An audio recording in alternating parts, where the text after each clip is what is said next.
কোচবিহার পঞ্চানন বর্মা ইউনিভার্সিটির দ্বিতীয় সেমিস্টারের মেজর টু বাংলার শেষ মুহূর্তের ব্রহ্মাস্ত্র সাজেশনমূলক মাস্টার ক্লাসে তোমাদের প্রত্যেককে স্বাগত জানাই। আমরা এর আগেরও একটি ক্লাসে কিন্তু মেজর টু বাংলার শেষ মুহূর্তের ব্রহ্মাস্ত্র সাজেশনমূলক একটি সাজেশন ক্লাস তোমাদের সামনে উপস্থাপন করেছি, কিন্তু আজকের এই সাজেশনটা একটু আলাদা। আজকের এই সাজেশনটা বিগত 5 বছরে বিভিন্ন ইউনিভার্সিটির পরীক্ষায়, মানে বিভিন্ন ইউনিভার্সিটির বিভিন্ন কলেজের যে সেমিস্টার পরীক্ষা, সেই সেমিস্টার পরীক্ষায় কিন্তু এই প্রশ্নাবলী বারংবার রিপিট করেছে, যার কারণে এই প্রশ্নাবলীকে তোমাদের ভালো করে প্র্যাকটিস করতে হবে। অর্থাৎ এখানে থাকা প্রত্যেকটা প্রশ্ন বিভিন্ন ইউনিভার্সিটির আন্ডার গ্র্যাজুয়েশনের বিভিন্ন সেমিস্টারের পরীক্ষায় কিন্তু বারংবার রিপিট হয়েছে। সুতরাং এই প্রশ্নাবলী পরীক্ষার জন্য মোস্ট ইম্পর্টেন্ট। ভিডিওটি একদিকে সেকেন্ড সেমিস্টারে যে সমস্ত রেগুলার স্টুডেন্ট রয়েছে তোমাদের জন্য, তাছাড়া যারা 4th সেমিস্টারে কিংবা 6th সেমিস্টারের এক্সাম সুসম্পন্ন করলে কিংবা 4th সেমিস্টারের এক্সাম দেবে, তোমাদের যদি সেকেন্ড সেমিস্টারে এই পেপারে ব্যাকলগ থেকে থাকে, তোমরাও কিন্তু এই ব্যাকলগ পেপারের এই সাজেশন ফলো করে প্রস্তুতি নিতে পারবে। তো যাই হোক, তোমাদের বোঝানোর সুবিধার্থে আমরা কিন্তু সম্পূর্ণ সিলেবাসটা তোমাদের সামনে রাখবো।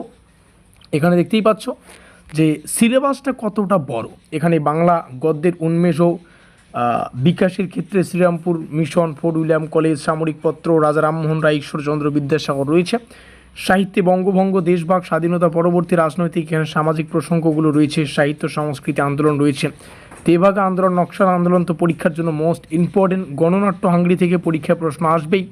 নাটক বলো, কাব্য বলো, কথা সাহিত্য বলো, প্রবন্ধ বলো, দেখো অনেকগুলো টপিক কিন্তু আমাদের সিলেবাসে রয়েছে। তো এতগুলো টপিক থেকে আমরা যদি প্রত্যেকটা কনসেপচুয়াল পড়ি, তাহলে আমরা শেষ মুহূর্তের প্রস্তুতি কিন্তু নিতে পারবো না। আমরা এই সম্পূর্ণ সিলেবাস থেকে বিগত 5 বছরে যে প্রশ্নগুলো রিপিট করেছে, শুধু সেগুলোই তোমাদের সামনে রাখবো। আশা করি এখান থেকেই প্রশ্নাবলীকে তোমরা হুবহু পরীক্ষায় কমন পেয়ে যাবে। বাংলা গদ্যের উন্মেষে শ্রীরামপুর মিশনের ভূমিকা, ফোর্ট উইলিয়াম কলেজে বা ফোর্ট উইলিয়াম কলেজ বাংলা গদ্যের বিকাশে কী ভূমিকা নিয়েছিল।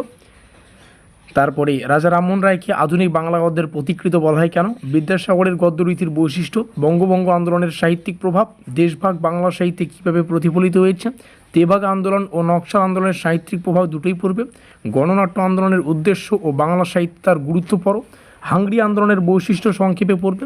বাংলা নাটকের বিকাশে মধুসূদন দত্তের অবদান, দীনবন্ধু মিত্রের নাট্যকৃতিত্ব, গিরিশচন্দ্র ঘোষের নাট্য প্রতিভার পরিচয়, ঈশ্বর গুপ্তের কাব্য প্রতিভার বৈশিষ্ট্য, এটা একটু ভালো করে পড়বে। এবং রবীন্দ্রনাথের কাব্য সাধনার প্রধান বৈশিষ্ট্য, নজরুল ইসলামের বিদ্রোহী চেতনা, বাংলার উপন্যাসে বঙ্কিমচন্দ্রের অবদান, শরৎচন্দ্রের কথা সাহিত্যের সমাজ চেতনা আলোচনা করো, তারাশঙ্কর বন্দ্যোপাধ্যায়ের কথা সাহিত্যের বৈশিষ্ট্য, প্রমোদ চৌধুরীর প্রবন্ধ রীতির বৈশিষ্ট্য আলোচনা করো। এই 19খানা কোশ্চেন, যেগুলো পরীক্ষায় 5এও আসতে পারে, আবার 15তেও আসতে পারে। এমনটা মনে করবে না যে এগুলো 5-এর জন্যই। এইগুলো উভয় কোশ্চেনের ওপর, উভয় ধরনের টাইপের উপর আলোকপাত করে কিন্তু তৈরি করা হয়েছে। তো এই কোশ্চেনগুলো ভালো করে পড়বে। কেউ 19খানা কোশ্চেন ভালো করে পড়তে না পারলেও উপরের যে 13খানা কোশ্চেন রয়েছে এগুলো মিস করবে না, কারণ সিলেবাসটা অনেক বড়। আর এই সিলেবাস থেকে লিমিটেড সাজেশন তৈরি করা কিন্তু গাধামির কাজ হয়ে যাবে। আমরা যদি 10 থেকে 12টা কোশ্চেন বলি এবং সেটা যদি কমন না আসে, এই পেপারে ব্যাক পড়ে যাবে। আর 6th সেমিস্টারের অনেক স্টুডেন্ট হয়তো এই পেপারটাকে 2বার দিয়েও সুসম্পন্ন করতে পারেনি। এটা হয়তো তাদের লাস্ট সুযোগ, যার কারণে একটু ভেবেচিন্তেই সাজেশনটা তৈরি করা হয়েছে। তো যাই হোক, সাজেশনটা প্রত্যেকের জন্য কার্যকরী হবে। ভালো করে পড়ো, আশা করি এখান থেকে তোমরা পেয়ে যাবে। তোমরা এখানে আমাদের অফিসিয়াল যোগাযোগ নম্বর দেখতে পাচ্ছ। পরবর্তী সেমিস্টারে নোটপত্র সংগ্রহ করতে অতি অবশ্যই আমাদের এই নম্বরে যোগাযোগ করবে। ভিডিওটিকে শেষ পর্যন্ত দেখার জন্য অসংখ্য ধন্যবাদ।